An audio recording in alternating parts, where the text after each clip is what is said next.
ശബരിമല സ്വർണ്ണക്കൊള്ള വിഷയം ഇപ്പോൾ തന്നെ തെരഞ്ഞെടുപ്പ് വിഷയം തന്നെയാണ്. അതിനിടയിൽ ഇപ്പോൾ ഇതാ തെരഞ്ഞെടുപ്പ് കാലത്ത് വീണ്ടും നമ്മുടെ യുവതീ പ്രവേശ വിഷയം സജീവമായി വരികയാണ്. അതൊരു തെരഞ്ഞെടുപ്പ് വിഷയമായി വന്നാൽ സ്വാഭാവികമായിട്ടും അത് LDF ആയിരിക്കും, സംസ്ഥാന സർക്കാരിനെ ആയിരിക്കും അതിനെ പ്രതിരോധത്തിലാക്കുക.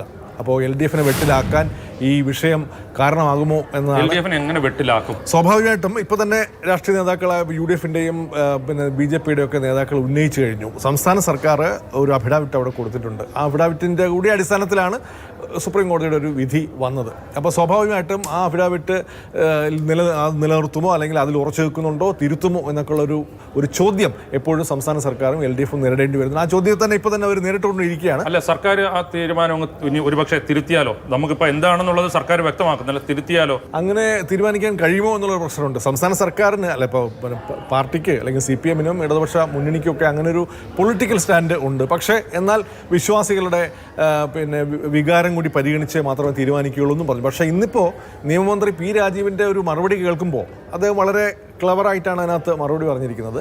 ഒന്ന്, ഈ നേരിട്ടുള്ള ചോദ്യങ്ങൾക്ക് എന്താണ് ഈ അഫിഡാവിറ്റ് പിൻവലിക്കുമോ എന്ന ചോദ്യത്തിന് അദ്ദേഹം മറുപടി പറയാൻ തയ്യാറായില്ല. പകരം ആ അഫിഡാവിറ്റിൽ ഞങ്ങൾ ഒരു ഭാഗം അതിനകത്തുണ്ടായിരുന്നു.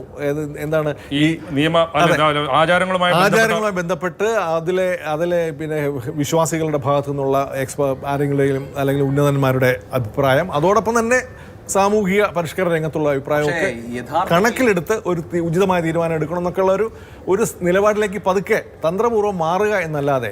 പക്ഷേ വാദത്തിൻ്റെ സമയത്ത് സംസ്ഥാന സർക്കാരിൻ്റെ നിലപാട് കോടതിയിൽ പറയേണ്ടി വന്നാൽ, അതായത് യുവതീ പ്രവേശനത്തിന് നിങ്ങൾ അനുകൂലമാണോ അതോ എതിരാണോ എന്നുള്ള ഒരു ചോദ്യം വന്നാൽ അവിടെ സംസ്ഥാന സർക്കാർ എന്ത് നിലപാട് നിലപാട് പറയേണ്ടി വരും. പക്ഷേ ഈ ശബരിമല വിഷയത്തിന് കേരള രാഷ്ട്രീയത്തിൽ ഇലക്ട്രൽ പൊളിറ്റിക്സിൽ 0 ഇമ്പാക്റ്റ് ആണെന്നാണ് എൻ്റെ അഭിപ്രായം. കാരണം നമുക്കിപ്പോൾ 2019 ലോക്സഭാ തെരഞ്ഞെടുപ്പിൽ UDF വലിയ തോതിൽ ജയിച്ചതുകൊണ്ടാണല്ലോ ശബരിമലയുടെ റിസൾട്ട് എന്ന പേരിൽ പറയുന്നത്.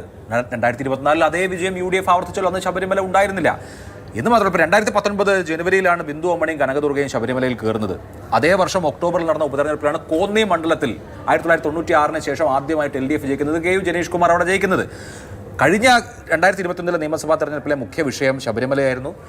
ഹൈന്ദവ ധർമ്മ ധ്വംസകനായ പിണറായി വിജയനെ, ഹിരണ്യകശിപുവായ പിണറായി വിജയനെ പരാജയപ്പെടുത്തണമെന്ന് നാട് ഒട്ടുക്കും ഫ്ലെക്സ് വെച്ചു, വീട് കയറി ക്യാമ്പയിൻ നടത്തി. മുഴുവൻ ക്യാമ്പയിൻ മെറ്റീരിയലും ഈ ശബരിമലയിലെ അയ്യപ്പ വിഷയത്തിൽ വിശ്വാസികളെ വേട്ടയാടി പിണറായി വിജയൻ ഹിന്ദു ധർമ്മത്തെ നശിപ്പിച്ചു എന്നുള്ളതായിരുന്നു. എന്തായിരുന്നു? 99 സീറ്റ് നേടിയിട്ടാണ് ഭരണ തുടർച്ച ഉണ്ടായത്. കേരള പൊളിറ്റിക്സിൽ ഒരു തരത്തിലും ഇമ്പാക്ട് ഉണ്ടാക്കാത്ത ഒരു വിഷയത്തിൽ CPM യഥാർത്ഥത്തിൽ ഇത്ര ടെൻഷൻ അടിച്ച് മുമ്പെടുത്തിട്ടുള്ള നിലപാട് മാറ്റേണ്ട ഒരു കാര്യമില്ലെന്നാണ് എൻ്റെ അഭിപ്രായം. പക്ഷെ അവർ മാറ്റമായിരിക്കും.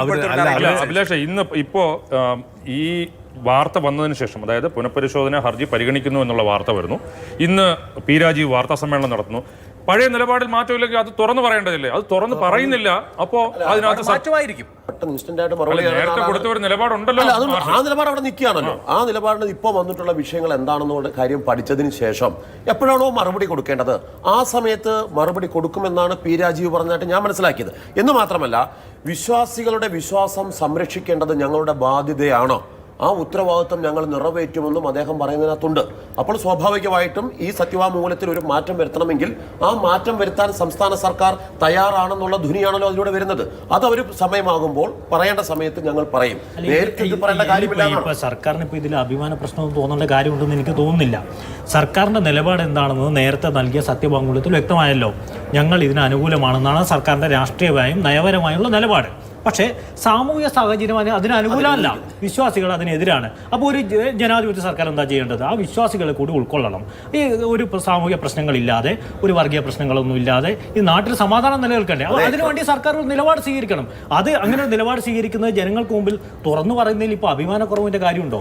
അല്ല, അത് പറയുന്നില്ല അവരെ. എന്ന് മാത്രമല്ല, ഒരു യു ടേൺ എന്തായാലും നമ്മൾ പ്രതീക്ഷിക്കുന്നു. കാരണം ഇന്ന് തന്നെ സുപ്രീം കോടതിയിൽ സംസ്ഥാന സർക്കാരിനെ പ്രതിനിധീകരിച്ച അഭിഭാഷകൻ ജയദീപ് ഗുപ്ത ഈ പുനഃപരിശോധന ഹർജിയെ ഞങ്ങൾ ഇതുവരെ സോഫാർ ഞങ്ങൾ ഇതുവരെ എതിർത്തിരുന്നു എന്ന് പറഞ്ഞു. അതിനർത്ഥം ഇപ്പോൾ എതിർക്കുന്നില്ല എന്നുള്ളതാണ്. ഇനി മാറ്റം വരാം. ശബരിമലയിലെ ഈ യുവതീ പ്രവേശനം ഒരു ക്രമസമാധാന പ്രശ്നമായിട്ട് ഉയർന്നു വന്നാൽ അക്കാര്യത്തിൽ ഉചിതമായ ഒരു നിലപാട് സർക്കാരിന് സ്വീകരിക്കേണ്ടി വരില്ലേ? അല്ലാതെ എന്താ അവിടെ കലാപം നടക്കണമെന്നാണോ? ഇതൊരു സുവർണ അവസരമാക്കി ഉണ്ടാക്കിയെടുക്കണമെന്നാണോ? അതിനുവേണ്ടി ഇവിടെ എല്ലാവരും അതിനാണ് ശ്രമിക്കുന്നത്. ഇവിടെ ശബരിമലയോടുള്ള സ്നേഹമൊന്നുമല്ല, യുവതികളോടുള്ള സ്നേഹവുമല്ല, വിശ്വാസങ്ങളെ സംരക്ഷിക്കാൻ വേണ്ടിയിട്ടുള്ള പ്രവർത്തനവുമല്ല. മറിച്ച് ഒരു തെരഞ്ഞെടുപ്പ് കിട്ടുമ്പോൾ ആ തെരഞ്ഞെടുപ്പിനെ ഈ വിഷയം ഒരു പ്രധാന കാരണമാക്കിയിട്ട് അവിടെ ഒരു ക്രമസമാധാന പ്രശ്നം ഉണ്ടാക്കി, അവിടെ ഒരു കലാപം ഉണ്ടാക്കി, അതിൽ സർക്കാരിനെ ലക്ഷ്യമാണ്. സർക്കാർ അവസരം കൊടുത്തിട്ടില്ല. സർക്കാരല്ലേ, സുപ്രീം കോടതിയാണത്. സുപ്രീം കോടതി പിന്നെ വനിതകളെല്ലാം പിന്നെ ശബരിമല സന്നിധാനത്തേക്ക് കയറ്റണമെന്നോ, സംസ്ഥാനത്ത് തിരുവനന്തപുരം മുതൽ കാസർഗോഡ് വരെ വനിതാ മതിൽ സംഘടിപ്പിക്കണമെന്നോ അങ്ങനെ പറഞ്ഞില്ല. പക്ഷേ സുപ്രീം കോടതിയുടെ വിധി എന്തായിരുന്നു? സുപ്രീം കോടതിയുടെ വിധിയിൽ എന്താ പറയുന്നത്? ഭരണഘടനയാണ് വിശ്വാസമാണ് ഏറ്റവും വലുതെന്ന് വെച്ചാൽ ഭരണഘടന ഉയർന്നു നിൽക്കും. അത് നടപ്പാക്കാൻ ഒരു ഭരണകൂടത്തിന് ബാധ്യതയുണ്ടോ? മാത്രമേ ഉള്ളൂ. നവോത്ഥാനം നടപ്പാക്കണമെന്നൊന്നും കോടതി അത് സർക്കാരിന്റെ നയപരമായ രീതി. അത് നവോത്ഥാനം എന്താ തെറ്റായ കാര്യമാണോ? ഉണ്ണി വളരെ പുച്ഛത്തോടെ പറയുന്നത് നവോത്ഥാനം പഴയ കരങ്ങളെല്ലാം അതേപോലെ നവോത്ഥാനം തെറ്റാണെന്ന് പറ. നവോത്ഥാനം തെറ്റാണോ? നവോത്ഥാനം പാടില്ലെന്നാണോ? ഒരു പുരോഗമന സർക്കാരിന് നവോത്ഥാനം പാടില്ലെന്നാണോ? അല്ല, അതിൽ പക്ഷെ ഉറച്ചു വെക്കാൻ കഴിയുന്നില്ലല്ലോ. ഉറച്ചു വെക്കാൻ കഴിയുന്നില്ല. ഇന്ന് പക്ഷേ രസകരമായ ഒരു കാര്യം കണ്ടത്, ഇന്നിപ്പോ സർക്കാർ ഈ സംശയമല്ല, ഒരു തുറന്നൊരു കാര്യം പറയാൻ മടിക്കുന്നു, സമയം വരട്ടെ എന്ന് പറയുന്നു.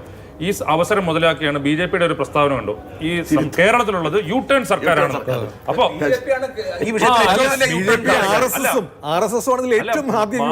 മാത്രമല്ല ബി.ജെ.പി ഈ ആചാരത്തിനൊപ്പം അല്ലെങ്കിൽ ഭക്തരോടൊപ്പം അവരുടെ വികാരത്തിനൊപ്പമാണ് നിൽക്കുന്നതെങ്കിൽ സർക്കാർ ചെയ്ത് അല്ലെങ്കിൽ അങ്ങനെ ആലോചിക്കുന്നുണ്ടെങ്കിൽ നല്ല കാര്യം എന്നല്ലേ പറയുന്നത്. അതിന് പകരം അവർ ഉടനെ രാഷ്ട്രീയം തിരിക്കുന്നു. അതായത് ഇനിയും വേണമെങ്കിൽ ഈ സർക്കാർ യു ടേൺ അടിച്ച് ഇത് കയറ്റാൻ വേണ്ടി അനുകൂലമായി പറയും. അത് രാഷ്ട്രീയമാണെന്നാണ് ഇന്ന് രാജീവ് ചന്ദ്രശേഖർ പറയുന്നത്. സുപ്രീം കോടതി ഒരു കാര്യം ഉറപ്പാണ്. അതായത് ഇപ്പോൾ ആവശ്യം എന്താണ്? ഒരു പുകമറ സൃഷ്ടിക്കുക എന്നുള്ളതാണ്. ആ പുകമറയ്ക്കകത്ത് കൊണ്ട് എന്ത് തീരുമാനമെടുത്താലും, ഇതിപ്പോ വളർത്താൻ വിളിച്ചാലും കൊല്ലാൻ വിളിച്ചാലും ഗിയോ എന്ന് പറഞ്ഞ പോലെ എന്ത് തീരുമാനമെടുത്താലും നോക്കൂ. അല്ല, സർക്കാർ ഒരു ബുദ്ധിപരമായ ഡിപ്ലോമാറ്റിക് ആയി നിലപാടെടുക്കാനാണ് സാധ്യത. നേരത്തെ ഉണ്ണികൃഷ്ണൻ പറഞ്ഞതുപോലെ ഞങ്ങളുടെ നിലപാട് ഇതൊക്കെ ആയിരിക്കും, പക്ഷേ ഇപ്പോഴത്തെ സാഹചര്യം അതിന് അനുവദിക്കുന്നില്ല എന്ന നിലപാട്. കാരണം തെരഞ്ഞെടുപ്പിന്റെ ദിവസങ്ങളിലാണ്. കാരണം ഏപ്രിൽ മാസത്തിൽ കേരളത്തിൽ തെരഞ്ഞെടുപ്പ് ക്യാമ്പയിൻ അതിന്റെ മൂർധന്യത്തിൽ നിൽക്കുന്ന സമയത്താണ് സുപ്രീം കോടതിയിൽ ഈ വിഷയത്തിൽ വാദം. അപ്പോൾ എതിരാളികൾക്ക് ഒരു വടി കൊടുക്കുക, ഏപ്രിൽ 22-ന് മുമ്പ് വാദം പൂർത്തിയാക്കണം എന്നാണ് പറയുന്നത്. അല്ല അഭിലാഷ്, സർക്കാർ പറയാണ് ഞങ്ങൾ മുൻ രീതിയിൽ തന്നെ ഉറച്ചു നിൽക്കുന്നു എന്ന് പറഞ്ഞാല് ഇതുപോലെ യുവതികൾ കയറാൻ വേണ്ടി അവിടെ തയ്യാറാകും. അവർക്ക് സംരക്ഷണം കൊടുക്കണം. അപ്പോൾ അവിടെ കലാപം ഉണ്ടാകില്ലേ? അത് കോടതി വിധിക്കണം. കോടതി വിധിക്കണം. കോടതി വിധി എന്തായാലും സർക്കാരിന്റെ നിലപാട് എന്തായാലും നാട്ടിൽ സമാധാനം ഉണ്ടാകണം എന്നുള്ളതാണ് ഏറ്റവും പ്രധാനപ്പെട്ട കാര്യം.